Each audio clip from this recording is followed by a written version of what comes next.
questions. Yes, Honourable Leader of the Opposition. Thank you, Madam Speaker. Madam Speaker, I've given notice of the following private notice question addressed to the Honourable Prime Minister, Minister of Defence, Home Affairs and External Communications, Minister of Finance, Minister for Rodrigues and Outer Islands.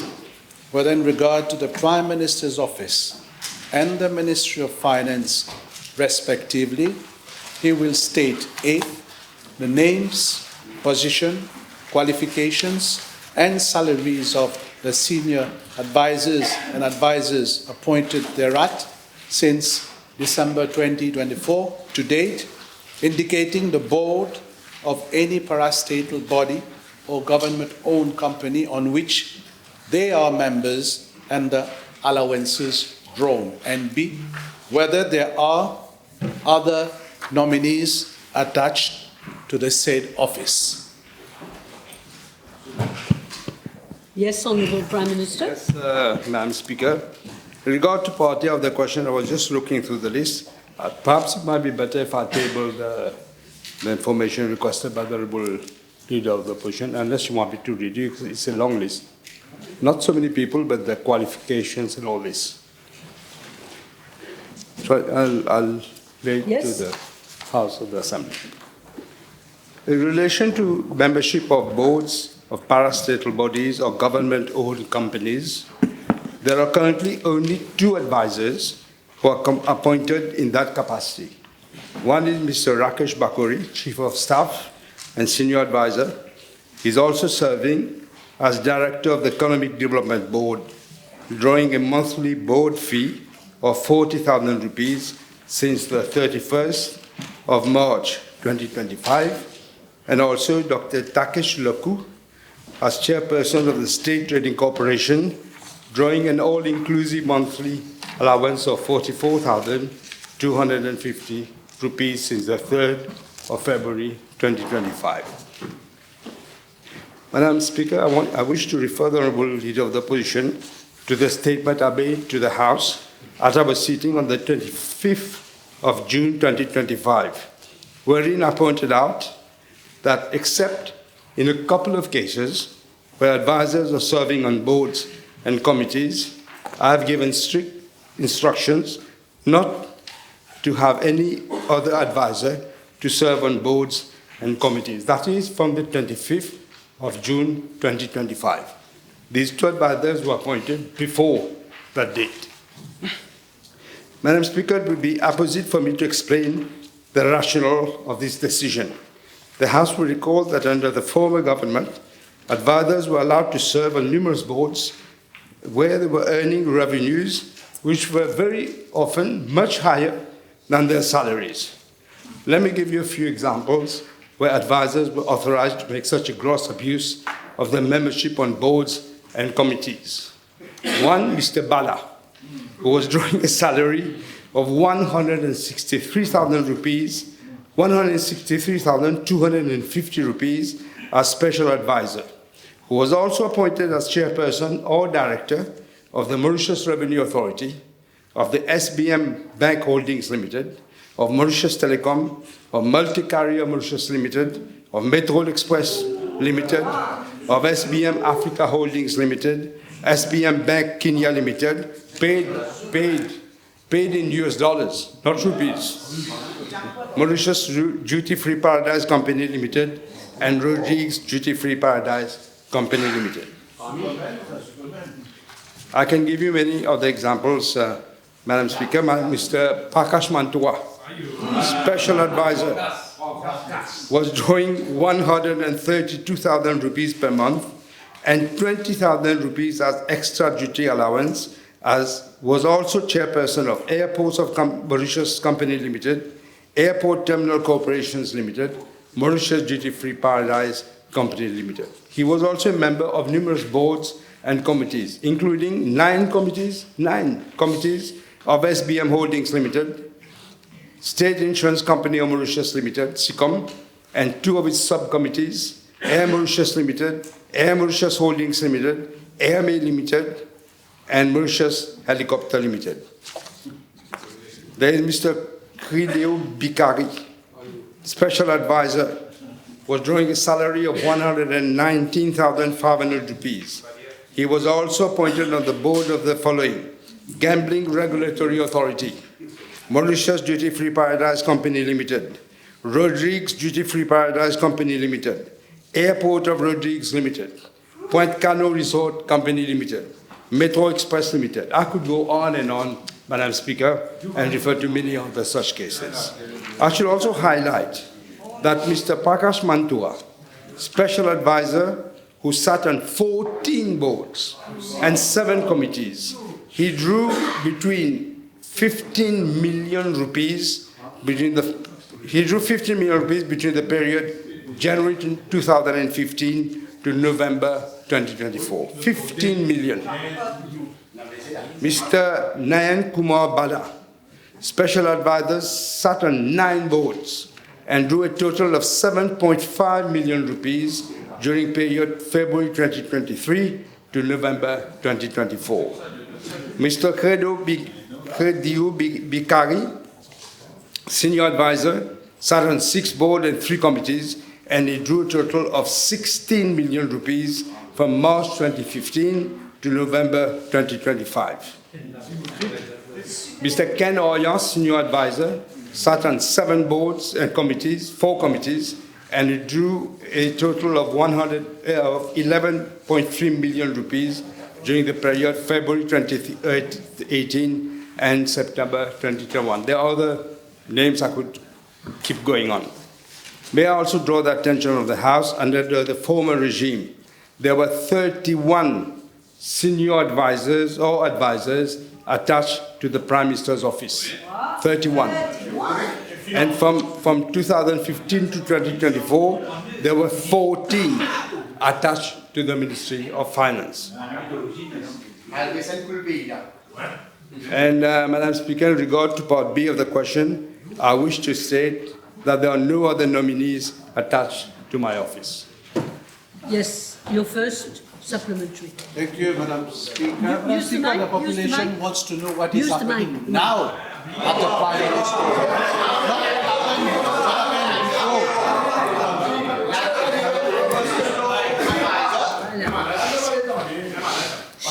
Madam Speaker, Let the him, Honourable Prime Minister mentioned his Chief of Staff. Can we be informed what are his duties, Madam Speaker? Already, Madam Speaker. That is why Chief of Staff does. He looks at, I can give you the details if you want, but it will take time. His duties are, he has to provide clarification or insight into specific public projects. He's also involved in analytical, practical, and problem solving in nature. In other words, to help initiatives forwarded by the ministry, by the Prime Minister's office, and also to address the needs and concerns of those affected. In other words, also people who come and see him for other things. yes, second. Yes, Madam Speaker. Recently, the Chief of Staff expressed himself in the press. Can the Honourable Prime Minister confirm if he was the subject of severe criticisms from the former Deputy Prime Minister? And may we know what were the subject of those criticisms? He was subject Let the Prime to Minister reply, criticism please. from the former Deputy Prime Minister. Yes, he was. The former Deputy Prime Minister thought that he was on the EDB board and that he was interfering in that board. Madam Speaker, can the Honourable Prime Minister state if his Chief of Staff is in fact a member of the infamous Gang des Cinq as expressed by the former Deputy Prime Minister? That, Madam Speaker, is a fiction of the imagination. There is no such gang. There are people whom I know who have come to see me in my office. It doesn't mean they're working for me. I meet many people, including people who have worked very closely to me for the 10 years when people didn't want even to see me, were turning their backs. These people were there. So I'm not going to stop seeing them. But they're not a gang of 5, as you mentioned. No. It goes back to stand. Prime Minister mentioned Talk that. while sitting. Carry on.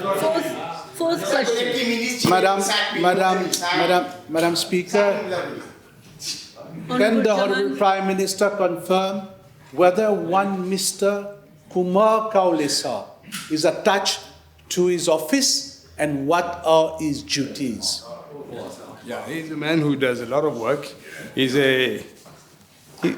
is very able to do a lot of things. But I do get difficulties with him, I must say.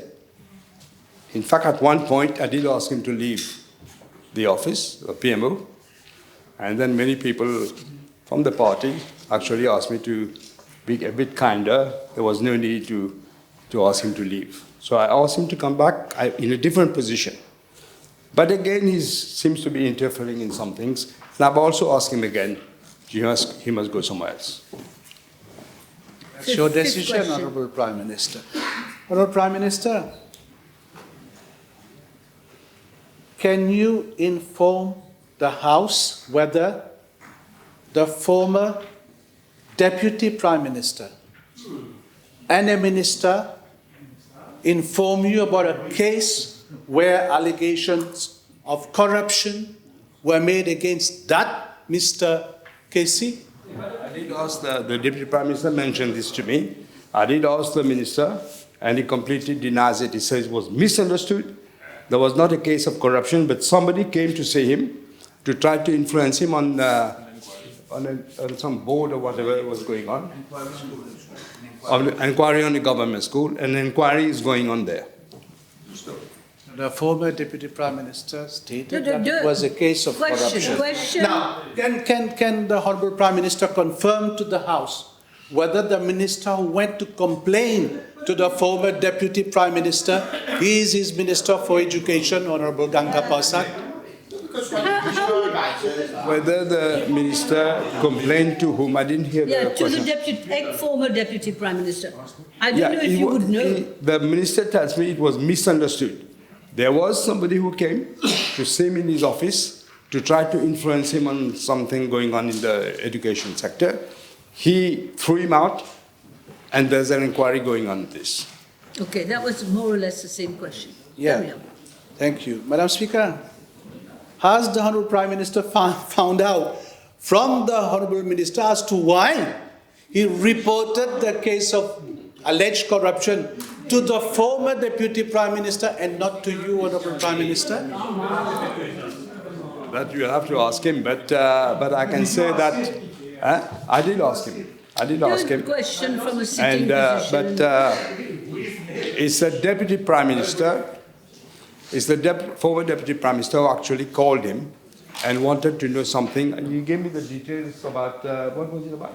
About the education and one school. About one school in the education sector. And this is why he gave the answer. But he didn't say he thinks it was misunderstood. Okay, let's move on. Yes. Yes, Madam next Speaker, question. can we know, Madam Speaker, from the Honourable Prime Minister whether the Honourable Minister for Education made a statement to the Financial Crime Commission about this case? As there was an inquiry, there's an inquiry going on already, Madam Speaker. The Honourable Prime Minister said there is an ongoing inquiry by the Financial Crime Commission? No, not by the police.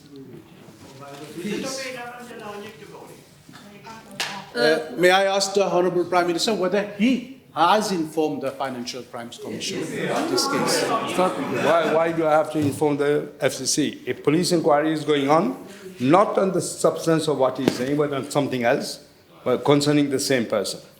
Honourable Leader of the Opposition, I have given you a lot of leeway, but your supplementary must be related to your main question. Not quite. Try and be more plus pointu. I am, Madam Speaker.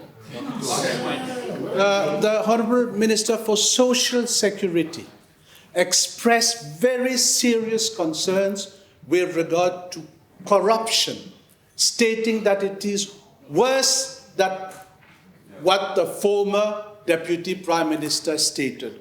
Will the Honourable Prime Minister consider, since his office is concerned, reviewing all nominations made at the level of the PMO, since both, that is the former Deputy Prime Minister and the actual Minister for Social Security, targeted your office, Honourable Prime Minister? I don't recall the Minister of Social Security targeting my office. We are being very stringent, Madam Speaker. We said there will be zero tolerance on corruption, even if it is nothing compared with what happened during the MSM regime. But still, we have to look and try to weed out those who are corrupt. Yes, I think your sixth question, maybe. I'll be completing, Madam Speaker.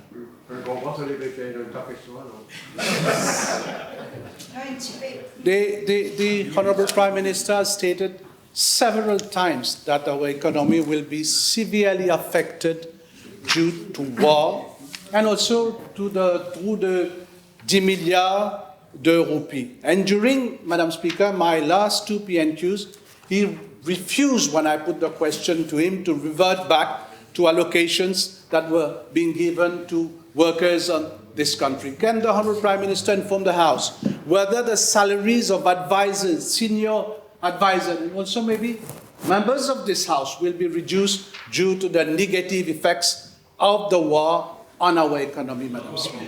Yes, Prime Minister. I must tell the Honourable Leader of the Opposition that he mustn't be aware. We haven't increased the salary since quite a while. Not only that, we have given the PRB. There is now anomalies that are arising. Even with the members of Parliament, there are anomalies which I think should be corrected. But you must realize that the advisors are not getting anything. I just mentioned a few, like what they were getting before. They were getting fortunes, millions. It's not the case anymore. The Honourable Prime Minister confirmed that some persons who are not advisors have regular access to his office. Can he? That's what he said. That's what he said. But that is not related to No, my question, Madam Speaker, can he confirm whether these persons are allowed to give instructions to public offices? I